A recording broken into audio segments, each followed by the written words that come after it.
Hola mis amigos queridos, qué alegría poder conversar una vez más y conversar de asuntos de la Biblia.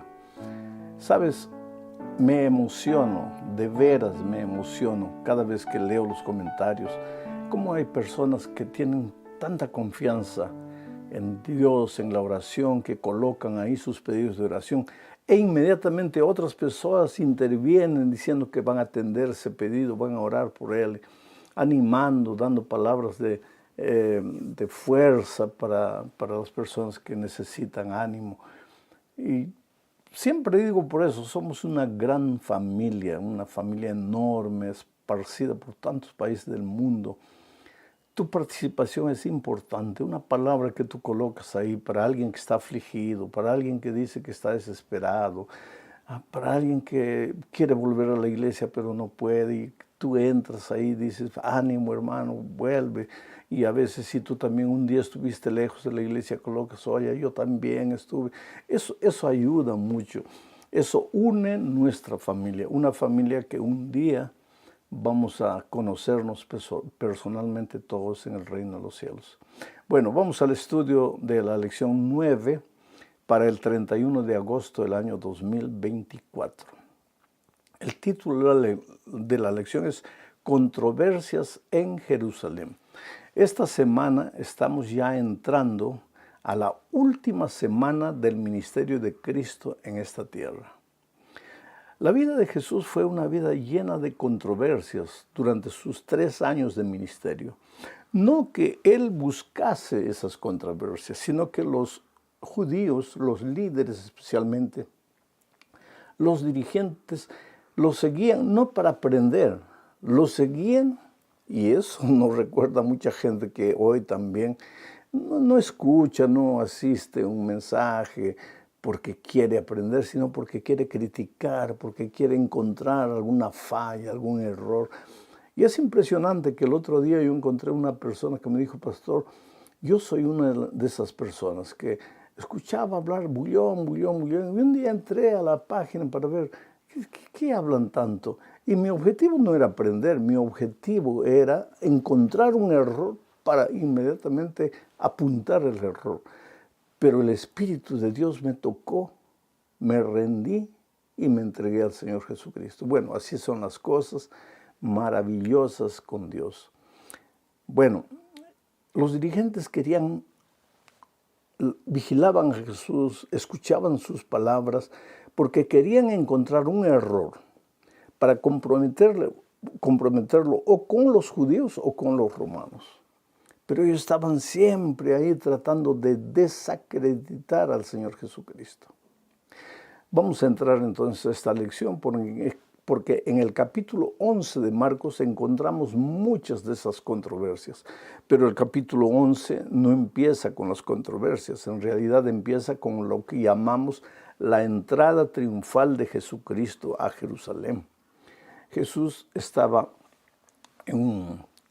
allá arriba en el monte Getsemaní. Al lado estaba una ciudad pequeña llamada Betfagé. Y entonces Jesús iba a descer al valle del Cedrón y entrar a Jerusalén, faltando una semana para la crucifixión. Entonces el texto bíblico dice que el Señor Jesucristo envió a 2 discípulos suyos a buscar un pollino, un burrito que nunca había sido montado. Leo lo que dice Marcos capítulo 11, versículos 2 y 3. Dice así. Y les dijo, id a la aldea que está enfrente de vosotros, y luego que entréis en ella hallaréis un pollino atado, en el cual ningún hombre ha montado. Desatadlo y traedlo. Y si alguien os dijere, ¿por qué hacéis esto? Decid que el Señor lo necesita y que luego lo devolverá. Solo en este texto podríamos detenernos para comentar los 22 minutos de este comentario. Porque mira, las entradas triunfales de los emperadores de Roma, especialmente cuando iban a la guerra y alcanzaban una victoria, cuando ellos llegaban, venían trayendo pues a los esclavos de guerra porque habían vencido y venían generalmente montados en un caballo espectacular, brioso, y la gente aplaudía, la gente cantaba, la gente reconocía la victoria del líder romano. Ahora Jesús entra a Jerusalén, pero no montado en un caballo, sino en un burrito, en un pollino que nunca había sido montado. Entra de manera humilde, completamente contrario a la manera como los emperadores entraban a sus ciudades cuando venían de la guerra después de la victoria. Jesús entra ni siquiera para ser adorado, alabado, entra para ser crucificado, porque en esa última semana al final Él va a ser muerto. Pero Jesucristo ahora ya explícitamente revela su identidad, su misión. Él acepta la adoración, los aplausos, las palmeras que la gente agitaba, homenajeando al Rey de Israel. Solo que la gente, la mayoría de ellos, creían que ahora había llegado el momento en que Jesús se iba a manifestar como el libertador del poder de Roma. Pero Jesús estaba entrando para libertar al pueblo del poder del pecado con su muerte en la cruz del Calvario. Entonces es interesante que esta entrada del Señor Jesucristo a Jerusalén ya había sido profetizada por el profeta Zacarías. Leo lo que dice el capítulo 9, versículo 9 del profeta Zacarías. Siglos antes ya estaba profetizada la entrada de Jesús a Jerusalén. Leo el texto, dice: alégrate mucho, hija de Sión, da voces de júbilo, hija de Jerusalén. He aquí tu rey vendrá a ti, justo y salvador, humilde y cabalgando sobre un asno, sobre un pollino, hijo de asna. ¿Tú te das cuenta cómo milimétricamente se cumple la profecía de Zacarías con la entrada de Jesús? Jesús entra con humildad, pero ya revela de alguna manera su autoridad. Él no es cualquier ser humano, Él es el Dios hecho carne. Es verdad que vino para morir, pero es el Dios, tiene autoridad. Por eso le dice a los discípulos, vayan y traigan a un pollino. Porque en realidad todos los pollinos del mundo, todo el oro, toda la plata, todos los animales, inclusive todos los seres humanos, le pertenecemos a Él. Él es el creador. Y el Señor le dijo a los discípulos, y si ellos, los dueños, les dijeran, oye, ¿qué están haciendo? ¿Por qué están llevando el pollino? Díganles, el maestro ha pedido, ha ordenado, pero Él lo va a devolver. Y es interesante, cuando esos dueños del pollino dieron el pollino para el Señor Jesucristo, ellos no sabían que el Señor Jesús les iba a devolver. No solo al pollino, el Señor Jesús devuelve mucho más en abundancia. Entonces, cuando tengas que dar algo al Señor Jesús, dalo sin miedo, porque Él te devolverá y te devolverá doblado, triplicado, cuadruplicado, elevado a la infinita potencia. Vamos a la segunda parte del estudio, analizando el caso de la higuera sin frutos. Al día siguiente de la entrada del Señor Jesucristo a Jerusalén, porque ese día Él entró, llegó hasta el templo, miró el templo, no dijo nada, no hizo nada, simplemente se retiró. Pero al día siguiente se retiró a Betania, a dormir en Betania. Distaba más o menos 5 kilómetros de Jerusalén.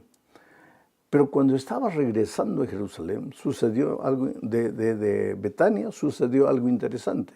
Leo lo que dice Marcos 11, 12 al 14. Al día siguiente, cuando salieron de Betania, tuvo hambre y viendo de lejos una higuera que tenía hojas, fue a ver si tal vez hallaba en ella algo. Pero cuando llegó a ella, nada halló, sino hojas, pues no era tiempo de higos. Entonces Jesús dijo a la higuera, nunca jamás coma nadie fruto de ti. Y lo oyeron sus discípulos. Pero hay algo interesante. Al día siguiente, volvieron a caminar por ese sendero, porque Jesús maldijo la higuera. Él estaba con hambre. Llegaron, la higuera estaba frondosa, llena de hojas verdes, ramas. Debería estar llena de frutos, porque aparentaba tener frutos. Y cuando Jesús llegó, no tenía nada. Al día siguiente, cuando pasaron por ahí, la higuera estaba seca. Y los discípulos le dijeron, mira, tú maldijiste a la higuera y ahora la higuera está seca. La pregunta es, ¿por qué el Señor Jesús quedó, digamos así, descontento, desconforme con la higuera? ¿Porque no tenía frutos? No, querido. Claro, la higuera en esta circunstancia simbolizaba al pueblo de Israel y, en otras palabras, extensivas a todos los cristianos. Pero lo que molestó a Jesús no fue el hecho de que no tenía frutos. Todo cristiano debe llevar frutos. Y Juan 15 dice que si nosotros permanecemos en la vid, llevaremos mucho fruto. El plan de Dios es que tú lleves fruto en abundancia en tu vida. Pero lo que le molestó a Jesús no fue el hecho de que la higuera no tenía fruto, sino que no teniendo fruto, daba la impresión de tener fruto. Quiere decir, tenía hojas, tenía ramas, linda, maravillosa, pero no tenía fruto. Lo peor en la experiencia cristiana no es no tener frutos. Vuelvo a repetir, el ideal es que todo cristiano produzca frutos. Pero lo peor en la vida cristiana es no teniendo frutos, aparentar que se tiene frutos. O hablas, cobras, exiges, demandas. En público miras a la vida de las otras personas, que por qué no. Pero en el fondo tú no tienes frutos. Y quien mejor sabe si tienes frutos o no, no es la iglesia, no son las personas en la calle, sino tu esposa y tus hijos. ¿Realmente los frutos que tú aparentas tener son auténticos, verdaderos, o solamente es apariencia? Por eso es que la higuera se secó y el Señor Jesucristo estaba enseñando una lección valiosa para los cristianos de todos los tiempos. ¿Quieres tener frutos en abundancia? Ve a Jesús en humildad. Dile, Señor, mira, yo por más que me esfuerzo, no consigo vencer los vicios, no consigo dominar mi carácter. Por eso vengo a ti todos los días, oro, clamo a ti, Señor, hazlo tú, porque yo no puedo, no tengo fuerzas. Y en la medida en que tú cultives compañerismo diario con Cristo, vas a ver que los frutos van a aparecer. Al principio verdes, medio que no tienen mucha apariencia, pero después bonitos. Y el higo es una fruta deliciosa. Bueno, vamos a la tercera parte de este estudio. Después de la experiencia de la higuera, Jesús entró al templo, a Jerusalén, llegó al templo y vio que en el templo, en el atrio del templo, se vendían, lógico, corderos para los sacrificios, porque la gente que venía de lejos, esa semana era semana de Pascua, la gente que venía de lejos no podía traer los animales de su casa. Entonces, en la puerta del templo, en el atrio, se vendían ovejas. Y mucha gente que venía de otros lugares a veces tenía que cambiar dinero. Entonces se había hecho una especie de mercado y de lugar de cambio. El dinero corría. Y donde hay dinero, tú sabes que siempre hay deshonestidad. Cuando vio Jesús eso, él se molestó. Y echó las sillas para un lado, las mesas para otro lado, y dijo palabras terribles. ¿Qué han hecho de mi casa, de la casa de mi padre? Han hecho un lugar de mercadeo. Y este es un mensaje para nosotros hoy. El Evangelio es puro, pero a veces los seres humanos podemos tomar el Evangelio y sin darnos cuenta estar vendiendo el Evangelio. El Señor Jesús reprendió a esta gente. Gente que no iba al templo para adorar. Gente que iba al templo para mercadear. Iba al templo para sembrar el caos, el desorden ahí en el atrio. En esta manifestación pública de la ira santa, querido, tú no hables de ira santa, porque yo me refiero de ira santa a la ira del Señor Jesús, que no es ira, no es la cólera humana, es el rechazo por lo que los seres humanos están haciendo. En esa ocasión el Señor mostró una vez más su autoridad. Era humilde, entró en un pollino, pasaba hambre, buscó higos, no había. Era un ser humano, muchas veces despreciado por la gente, pero era el Dios, Hijo de Dios, Dios mismo, Dios hecho carne, y aquí mostró su autoridad. Pero eso nos lleva al tercer punto, pues porque la gente, los líderes, comenzaron a acusarle. Y miren lo que dice Marcos 11, 27 y 28. Volvieron entonces a Jerusalén y andando por el templo, vinieron a él los principales sacerdotes. Percibe esta palabra, los principales sacerdotes, los escribas, los ancianos, y le dijeron, ¿con qué autoridad haces estas cosas? ¿Y quién te dio autoridad para hacer estas cosas? Y esa acusación era para una especie de trampa para escuchar, a ver, ¿qué es lo que va a responder? Para atacarlo inmediatamente. Ya estaban buscando motivos para crucificarlo. Pero Jesús salió de esta aparente trampa de una manera elegante, porque Él les hizo otra pregunta. Les dijo, ustedes hablan tanto del bautismo de Juan, quiero que me digan, ¿el bautismo de Juan venía del cielo, era de Dios? ¿O simplemente era un asunto de hombres? Y ellos comenzaron a raciocinar entre ellos y dijeron, epa, si nosotros decimos que el bautismo de Juan venía de Dios, Él nos va a decir, ¿y por qué no lo aceptaron? Y si le decimos que era de hombres, el pueblo todo se va a volver contra nosotros porque todo el pueblo cree en Juan como un profeta de Dios. Entonces dijeron, no sabemos, se quedaron callados, no sabemos. Y el Señor Jesucristo le dijo, ustedes no quieren responderme, entonces tampoco yo les voy a decir con qué autoridad hago esto. Y no es que Jesús no tenía la respuesta, Él era el Hijo de Dios, el Dios encarnado. Pero lo que quiso hacer es exponer a los líderes judíos delante del pueblo, para que el pueblo entendiese. Porque el pueblo querido, el pueblo humilde, de alguna manera estaba vislumbrando al Señor Jesucristo como el Dios encarnado. Cuando lo adoró, tal vez lo buscase por los propósitos equivocados, por los milagros, por los panes, por los peces, pero en el fondo ellos veían que Jesús no era cualquier ser humano. Y entonces el Señor Jesucristo salió de esta situación difícil. Vamos a la cuarta parte. Más controversias, o sea, trampas para prender a Jesús. Leo Marcos 12, 15 al 17. Pero antes de eso explico las circunstancias. Vinieron los judíos y uno de ellos se acercó y le hizo una pregunta. Señor, respóndenos una pregunta. Ya que no quisiste respondernos la otra, respóndenos esta.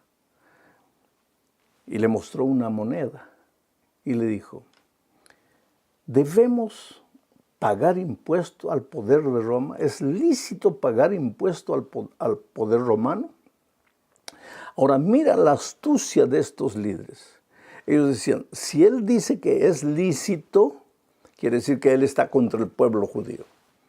Y si él dice que no es lícito, entonces lo acusamos delante del poder romano diciendo que es un subversivo que está diciendo al pueblo que no pagó impuestos. Quiere decir, cualquier cosa que Jesús dijera, en la opinión de ellos estaría equivocado. Pero Jesús hizo otra cosa. Y aquí leo el texto.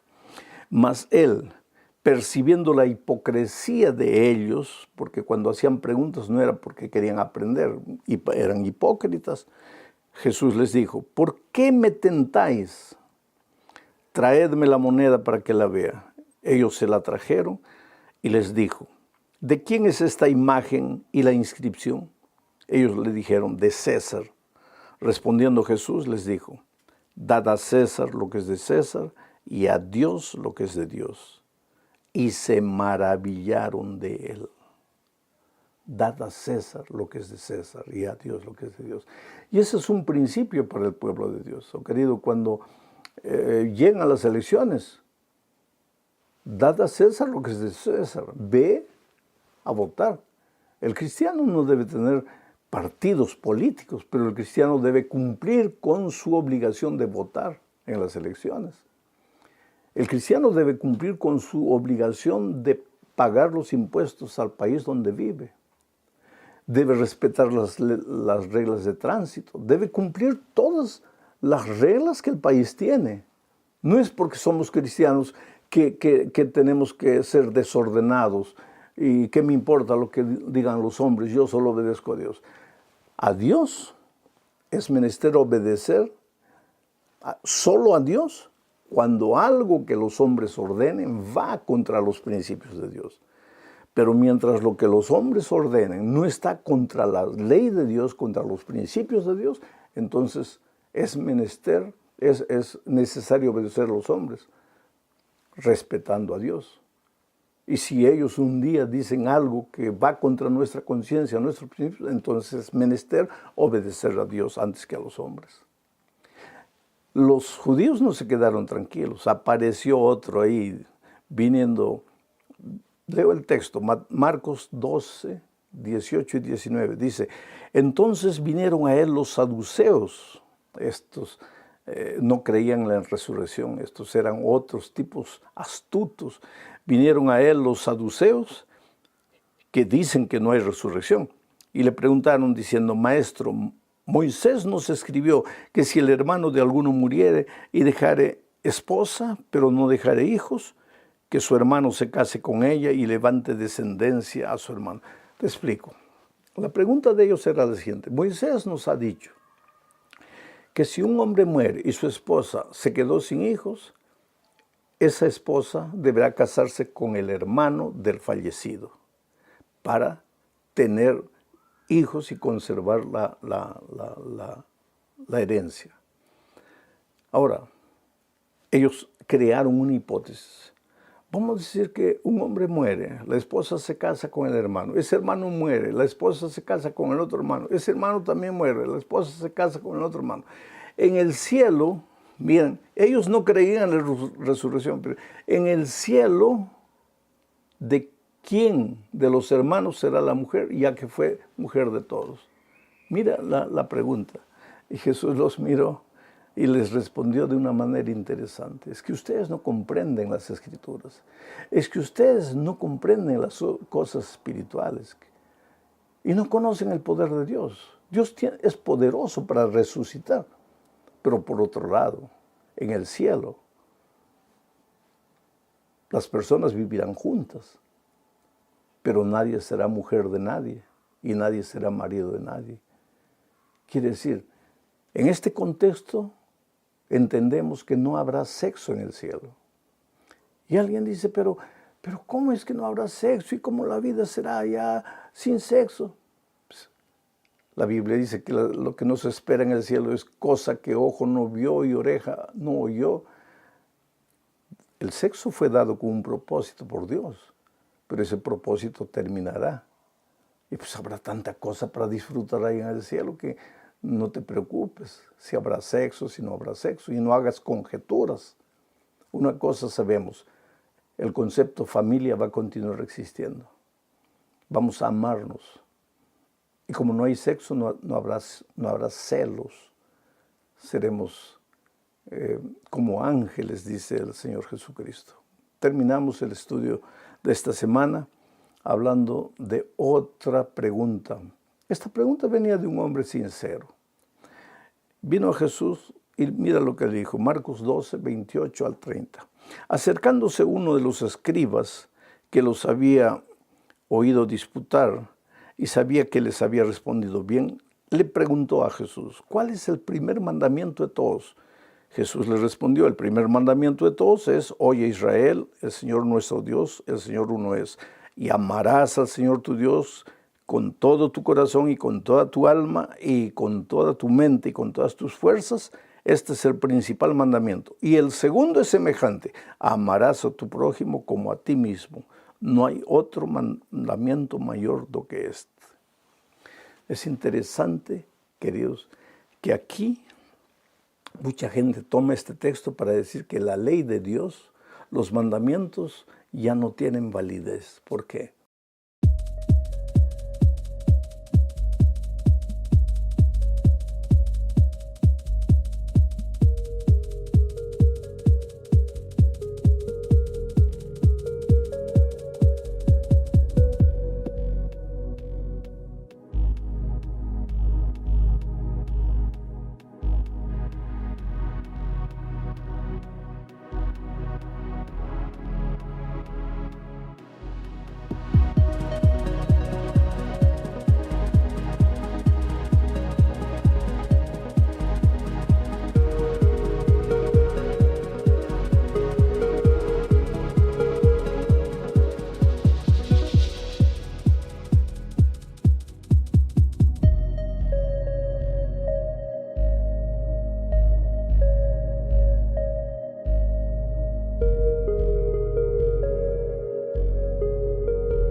take control.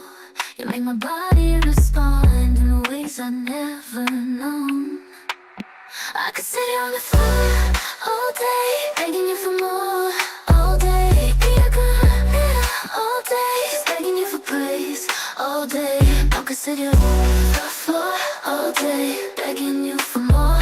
All day, girl, all day, just begging you for praise. All day, won't stop until you say. See, I've been feeling this way for quite some time. You seem to have control of my mind. Yeah, you got our bodies moving, intertwined. You're so fine, it's so divine. You have a way with me, I know you can see it. The way you look at me, I know you can feel it. But I love the way you take control. You make my body respond in ways I've never known. I could sit on the floor all day, begging you for more. All day, be a good girl. All day, just begging you for praise. All day, I could sit on the floor all day, begging you for more. All day, girl, all day, just begging you for praise. All day, won't stop until you say. You talk to me, your voice does something to me, baby. You make me weak at my knees when you're whispering to me. You're so hypnotic, wanna get lost in your trance. Hypnotize me, baby, let's dance. Let's get lost in this romance. See, I love the way you take control. You make my body respond in ways I never know. I could sit on the floor all day, begging you for more. All day, be a good girl. All day, just begging you for praise. All day, I could sit on the floor all day, begging you for more. All day, girl, all day, just begging you for praise. All day, won't stop until you say, you can take control of me. Just whisper to me, baby, tell me what you want of me. I'll do anything I can to please you, yes please. Hypnotize me, baby, I'm just here to please you, baby. Just here to please you, please you. I can sit on the floor all day, begging you for more. All day, all day, begging you for praise. All day, I could sit on the floor all day, begging you for more. All day, all day, just begging you for praise. All day, won't stop until you say.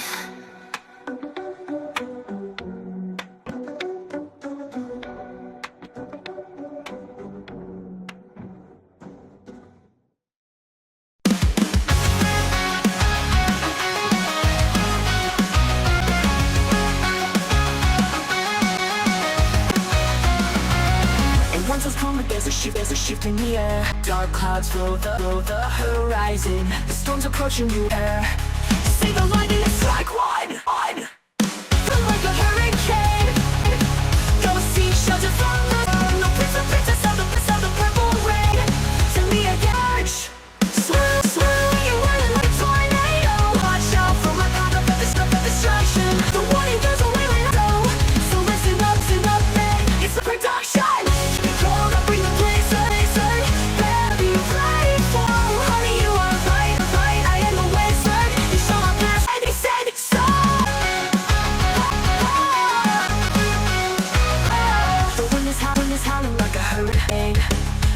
From this surge, no